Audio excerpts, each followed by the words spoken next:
Hatiri undu ta nganja Akenya no meguthii na mbere na kurituhirwo ni ngarama ya muturire.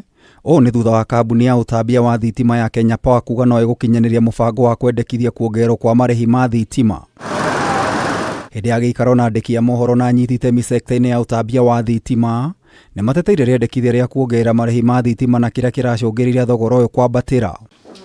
Murugamiriri munene wa kambuni ya utambia wa thitima Kenya Power Muri ahithuritie gitumi kimwe ni Akenya ingi guthii na mbere na kuriha thitima ya raithi. Out of the 8.7 million domestic customers in KPLC, 6.7 of those customers consume less than 100 units, and therefore they have been on lifeline tariff. And a lifeline tariff is a subsidized tariff.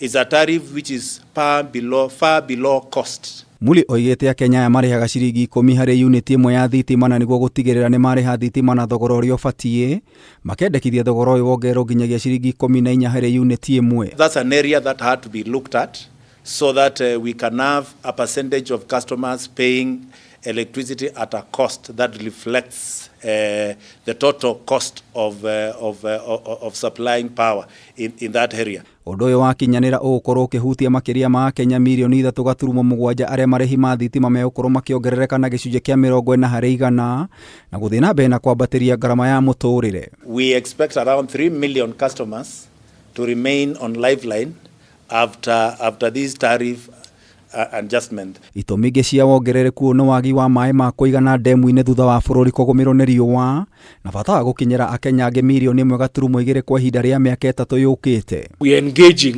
internally with through the government, through the Ministry of Energy and the Ministry of Water to have a conversation with the Water Resources Management Authority on this proposed charge.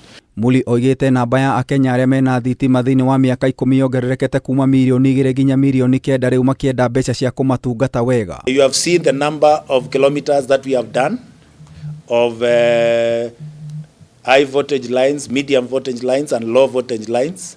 As you expand, your losses increase, and as you saw in my presentation, we intend to do a lot of investment to ensure that our lines are not constrained, to reduce our transmission losses, our distribution losses.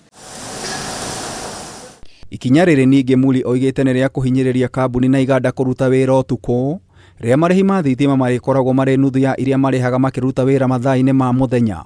We are proposed to have a very low tariff at that time so that we can be able to shift manufacturing to late night, so that the stress that the network is experiencing during peak can be reduced. Aria marihuthiraga unit 30 utuku maririhaga ciringi 10.5 hari unit, na aria marihuthiraga unit 1,000 nginyagia 1,500 maririhaga ciringi 19 hari unit. Tomorrow we'll be starting our first public participation meeting in Nakuru.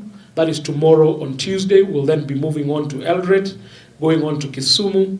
We'll then next week again be having sessions in Nairobi, in Garissa, in Mount Kenya, in Mombasa, really to collect the views of Kenyans in relation to this tariff application. Gerifotera Kameme TV, Jeta Getau wa Wajiko.